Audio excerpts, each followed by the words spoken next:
اسمبلیاں تحلیل ہو جائیں تو پھر اس کے 19 ڈیز کے اندر اندر آپ نے الیکشنز کنڈکٹ کروانا ہوتے ہیں۔ اگر الیکشن کمیشن نے ان کو خطوط ارسال کر دیا ہے تو گورنر کیوں جو اس کی ڈیٹ اناؤنس نہیں کر رہا، گورنر کیوں جو سارے معاملے کو لنگر آن کر رہا ہے؟ اس کے پیچھے کیا ایسی منطق ہے کہ اب پاکستان میں الیکشنز نہیں کروائے جا رہے؟ اس پر جیسا کہ مختلف تجزیہ نگار جو ہے وہ بھی اپنی اوپینین دے چکے ہیں، اور ex prime minister Imran Khan بھی اس پہ کہہ چکے ہیں کہ ہمارے جو طاقتور حلقے ہیں وہ نہیں چاہتے کہ ملک میں الیکشن کروائے جائیں۔ ناظرین، یہ ہماری پاکستانی قوم سے، ہماری جو یہاں کی عوام ہے اور یہاں کے جو لوگ ہیں ان سے یہ بہت بڑی زیادتی ہوگی۔ اصل میں اس کا مطلب یہ ہے کہ اگر ملک میں الیکشن نہیں ہو رہے تو ملک میں پھر مارشل لاء کا نفاذ وہ شروع ہو چکا ہے، وہ مارشل لاء لگ گیا ملک میں۔ اگر آپ یہ سمجھتے ہیں کہ پھر آئین میں اگر یہ لکھا ہے، اگر پاکستان میں آئین کا راج ہو تو پھر آئین کہتا ہے کہ آپ الیکشن کروائیں جب اسمبلیاں تحلیل ہوگی، چاہے وہ جیسے بھی ہوئیں، اسمبلیاں تحلیل ہو گئی، جو بھی جتنی بھی پارٹیز ہیں ان کو آپ فری اینڈ فیئر الیکشنز کا جو موقع ہے وہ فراہم کریں۔ لیکن آپ یہ کہہ رہے ہیں کہ ملک میں الیکشن نہیں ہوں گے، یہ کون کہہ رہا ہے اور یہ کس طرح کو کہہ سکتا ہے کہ ملک میں الیکشن نہیں ہوں گے؟ یہ پھر آئین کے ساتھ غداری ہے، اور اس پر سیڈیشن کا مقدمہ بنتا ہے، خصوصاً اگر گورنر نہیں یہ دے رہے ڈائریکشن دے رہے الیکشنز کی، تو وہ پھر جو ہے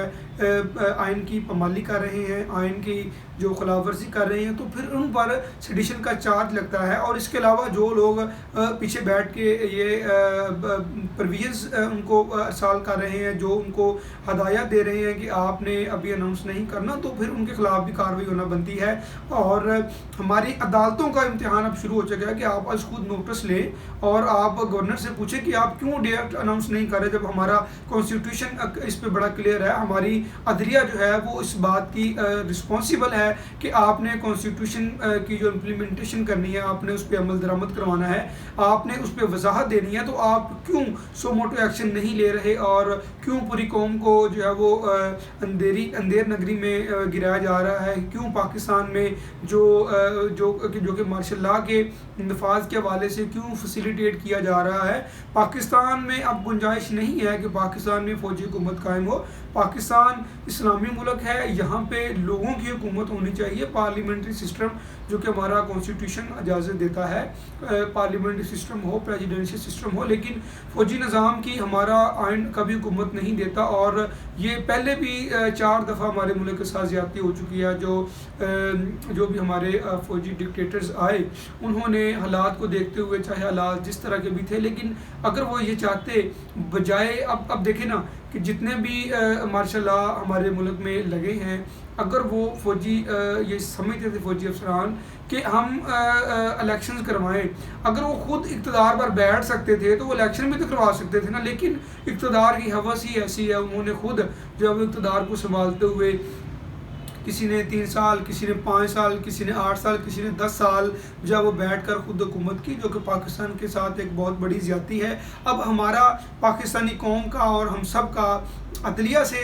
یہ ہماری گزارش ہے، عدلیہ سے التماس ہے کہ آپ اس معاملے میں سو موٹو ایکشن لیں، اور جو ہمارے کانسٹیٹیوشن نے لکھا ہے کہ پارلیمنٹری سسٹم ہوگا، پارلیمنٹری گورنمنٹ ہوگی، اور جو نظام ہمارے کانسٹیٹیوشن نے دیا ہے اس کے مطابق آپ الیکشنز کی جو ہے وہ سختی سے ان کے خلاف ایکشن لیں اور الیکشن کی ڈیٹ اناؤنس کروائیں۔ اور جو ملک میں یہ جو کہا جا رہا ہے ٹیکنوکریٹک گورنمنٹ لائی جائے گی یا پھر ملک میں مارشل لاء لگے گا، تو اس کی ملک میں کوئی گنجائش نہیں ہے۔ کائنڈلی آپ اس پہ ایکشن لیں، اور جو بھی حلقہ، جو بھی ادارہ، آپ چونکہ تمام اداروں کو ہیڈ کر رہے ہیں، بینگ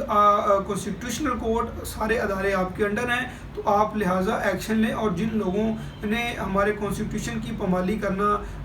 شروع کی ہوئی ہے، آپ ان کے خلاف ایکشن لیں، اور جو ہے ملک کو ایک پارلیمنٹ سسٹم کی طرف اور الیکشنز کی طرف لے کے جائیں، تاکہ پاکستان میں آئینی اور جو مالی بحران ہے ہمارے ملک میں، جس طرح کے عوام پس رہے ہیں، لوگ یہ چاہتے ہیں کہ ملک میں فری اینڈ فیئر الیکشنز ہوں، اور جو بھی پارٹی میجورٹی ووٹ سے آئے وہ برسر اقتدار ہو۔ اور ہم عدلیہ سے امید کرتے ہیں کہ آپ اس پر سو موٹو ایکشن لیں گے، اور سخت فیصلے کرتے ہوئے ہمیں جس طرح کہ پہلے ہمارے ملک کے ساتھ ایمرجنسیز نافذ کی گئی، اس طرح ایمرجنسی نافذ نہیں ہونے دیں گی۔ آج تک کے لیے اتنا ہی، اپنا بہت خیال رکھیے گا، اللہ حافظ۔